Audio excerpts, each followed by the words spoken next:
Raider Nation, what's going on? You're watching the Raiders Report. I got the latest news, rumors, and today's show is presented by my good friends, Manscaped. Go to manscaped.com and save 20% when you use promo code Raiders. Your balls, they're going to thank you. All right, let's now get into the first thing around Derek Carr, and apparently he is bad at RPO. So I saw in a recent article by Touchdown Wire, basically, they go on to list the quarterbacks for every type of throw in 2019, and they said that Derek Carr was the absolute worst at the RPO. Also, for example, Kyler Murray, he would have been the worst, at screen passes. So I see this, and I see how much it's all over Facebook, and it's all over Instagram and Twitter, and I'm just kind of like, honestly, I don't really care because it's not really a big part of our offense whatsoever. And in fact, we ran only 22 RPO plays in 2019, 17 of which were pass plays. But because I saw that Raiders Wire wrote this, and I'm not going to say who the quote's from exactly, but this is what it was.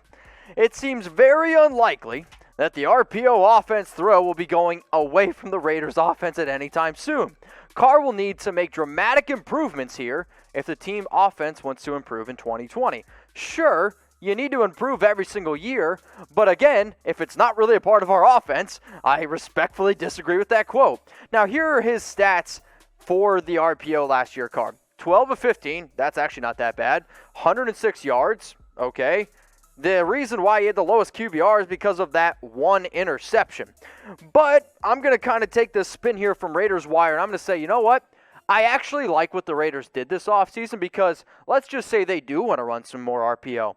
They kind of already done it by going out and getting Marcus Mariota in free agency, who, sure, he didn't run a lot last year, but we all know that he has the ability to run the RPO offense, so if they do want to implement it, you can actually put Marcus in the game once in a while, which they will do, and they will run the RPO because that's what he did at Oregon, that's what he did at Tennessee. Oh, wait, there's more. They also went out and drafted Lynn Bowden, who sure is going to play running back, is going to play wide receiver, but he also played a little bit of quarterback at Kentucky, and I don't really know if Derek needs to just all of a sudden be this RPO quarterback. I mean, sure, it helps in today's NFL, but I'll tell you this. You went out and got Marcus. You went out and drafted Bowden. I actually think that the Raiders are making the right moves. But anytime we talk about Derek, he gets a lot of hate. So I want you to be honest with me. Do you believe in Derek Carr? I want you to type 4 for yes, believe it, baby. Or I want you to type 0 for no, or tuck rule, tuck that. For me, I am going to type my 4 for Derek Carr because I think that he is a very good quarterback, and I do think that he's a little bit underappreciated. So again, 4 for yes, 0 for no. Let's keep the show moving here because I am kind of getting sick and tired of the offseason and everyone ripping on him. So, you know what, DC? I'm going to show you some love because he is great against the Blitz. And am I the only one that has heard this myth before? Derek Carr is afraid and he's bad against the Blitz. If you see that anywhere, what I want you to do is take this video and I want you to share it to him because the truth is, Derek last season was actually the best quarterback in terms of QBR, 95.9, against the Blitz. Also, he ranked number 1 in completion percentage. That's pretty good, I would say. And yards per attempt. Oh, yeah, that's also pretty good. So who are the quarterbacks that he was better than against the Blitz in terms of QBR? Lamar Jackson. I think he's pretty good. Patrick Mahomes, last time I checked, pretty good. Matthew Stafford and Kirk Cousins. My bottom line here to this video is I get it. They're going to have Carr haters. That's why the RPO stat came out. How about this? Let's show Derek a little bit of love, and I'm not saying he's in the same realm of Lamar and Patrick, but he deserves a lot more love than what he gets. So what I want every person to do, if you support Carr, if you support our quarterback, I want you to share this video on social media. Take the link, okay? Put it on Twitter, put it on Instagram, put it on Facebook, and tag me. I am at MitchellRens365 literally everywhere. If you tag me, I will retweet it, I will share it on my Instagram story, and I will share it to my Facebook because I'm already so sick and tired of all the hate DC's got. So support our quarterback. Help me out. Let's share this video. Let's keep it moving here, okay? Because I'm excited for this season, and I already love that Bowden, man. He's ready to rock and roll. And the quote says it itself. So I saw this article by ESPN, and it's just simple, right? I'm going to wake the world up. That's what's up. So for those of you that don't know, Bowden, go watch his highlight film because it's absolutely insane, right? Insane. He was awarded college football's most versatile player and a first-team All-American all-purpose player. And I saw this whole interview thing with Gruden and Mayock, so I want you guys to bear with me, right? Because Gruden and Mayock interviewed Bowden. It was about 15 minutes long to just kind of see how well he would be able to handle Raiders verbiage. So here's the quote, and I want you to try to not to laugh. John spat it out quickly and challenged him. Then we put Bowden on the board, and to our surprise, John drilled him. And he spat all of our information right back at us. All of our verbiage he understood. All of our concepts, he walked out the room. Now, I know I laughed. I know I joked a little bit. The importance behind that quote, John and Mike, they tested him. They gave him a whole lot of verbiage. And if you go back, remember Derek talking about how difficult it is to understand Gruden's concepts and his offense and what he says. If apparently Bowden got it in about 15 minutes. Now, obviously, it was probably just, a quick test. But they were confident. And from what I heard, Mike Mayock and John Gruden kind of both looked at each other and they were like, yeah, that's a freaking Raider. And I think it's one of the reasons why they went out and drafted him, because they wanted a player who can make some plays and a player who is very, very versatile. Now, today's show is presented by Manscaped, and I really want to hit you on the head, or maybe you'll get this with yours, on the Lawnmower 3.0. There's no tug. There is no pull. It's the best grooming trimmer in the entire world. Now, I'm trying to think of a way where I can explain how great this is, all right? So imagine the Lawnmower 3.0 as being like Jim Otto, right? Anything in its way, it's just going to plow it over, just steamroll it. That's what the Lawnmower 3.0 does. And it's also kind of perfect because Jim Otto, 00, you guys are smart. I'm sure you can figure out why 00 and Manscaped make at least a little bit of sense. So you can go to manscaped.com. You can use that promo code. It's going to save you 20%, but you got to use the promo code Raiders. I'll put it in the description. I'll put it in the comments section. Also, free shipping. Portion of the sales goes to ball cancer.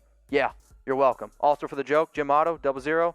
Looks like your manhood. Let's now go to Maxx Crosby, and I love that my dude is staying focused. I talked to him weekly on IG, and he was on Sirius XM, and he was just hyping up the Raiders and their new home in Las Vegas. And I think when you have a young football team moving to Las Vegas, I'll be honest, it would make me at least a little bit nervous, right? So I see this quote from Max, and I see just how he's like saying it's important for the team to come together, and it's important for them to stay focused. So here is the quote. The stadium is insane. The facilities are insane. But that's not going to necessarily help us win football games. It's between the lines that's going to, and that is what's important. Here's also another part of the quote. But all the fancy stuff and all that's definitely awesome. What we need to do is focus on is us. And this team is getting better at the next level, and that's going to make a serious run at this year. So I like the fact that Crosby's saying these quotes, and I like the fact that he is saying, the team's staying focused. But, I mean, come on. It's Las Vegas, after all, right? So if anybody's trying to have a good time in Vegas, if anybody's going to go to a game, if anybody wants to party, I want you to follow me on Instagram and DM me the word Vegas. That way I know who's ready to get down and have a good time. Because of the second part of Crosby's quote, which I love. Obviously, the scenery is going to be huge for us. It's going to be huge for the whole organization. Having a different fan base, Oakland's going to travel. That one's for Chucky Heads. LA is going to travel for Chucky Heads. It's going to be a party every single Sunday in that stadium. That's obviously huge. And you know what, Max? I 100% agree with you. And I want everybody who's watching this show right now to let me know what games you're going to and let me know when you're ready to party. Speaking of party, I got a rumor coming up right now around OBJ that's going to rock your world. So obviously this is the offseason, and obviously we have a lot of fun, and this won't be the first, and it probably won't be the last time that I have OBJ to the Raiders in a title, and it probably won't be the last time that I have OBJ in the show. But all I want you to do is this. If you get upset by me talking about trade ideas, it's not a me thing. It's a you thing, and I'm sorry that I'm making you think, and you don't like that. So NBC Sports came out and said that OBJ to the Raiders in 2021 would be absolutely perfect for the Raiders. Now, obviously, when I saw this, I had to look. I had to see what the trade was, and They go on to say that it wouldn't cost the Raiders too much money because you're basically paying him $15 million for 2021, 2022, and 2023. And honestly, once the cap goes up, that's actually could be a pretty good deal for a wide receiver that is still only 27 years old. But when you talk about OBJ, you obviously got to talk about the on-the-field antics, and you got to talk about what he does off the field. But ultimately, I want the guy who knows how to show up and can be a top 5 wide receiver when fully healthy. Plus, he wouldn't. Let's just get this clear. He would actually be a very good fit in John Gruden's offense. So, this was the NBC Sports trade. The Browns received Gabe Jackson, who we've talked about getting rid of, a 2021 first-round pick, a 2021 third-round pick, and in return, the Raiders get OBJ and a 2021 second-round pick. Now, I don't like giving up draft capital. However, I think the only ways that this trade actually happens is if this. In 2020, Derek Carr is our no-doubt franchise quarterback. We can then no longer have that first-round pick because if Derek isn't it, maybe we invested in a QB. Then you cut Tyrell Williams. If he's not the guy, and we already have Bryan Edwards, you move on from Tyrell, save $11 million. Then you cut LaMarcus Joyner. That's only going to cost us a $2.5 million against the cap. So by cutting Tyrell, by cutting LaMarcus Joyner, you're saving about $20 million there. And then on top of that, you cut Gabe Jackson, which saves $9.3. The reason why you cut Gabe Jackson is because John Simpson, who we drafted in round 4, 109 overall, shows a little bit of promise. So if all those things happen, and if we do all that, then yes, the OBJ trade, it might actually happen.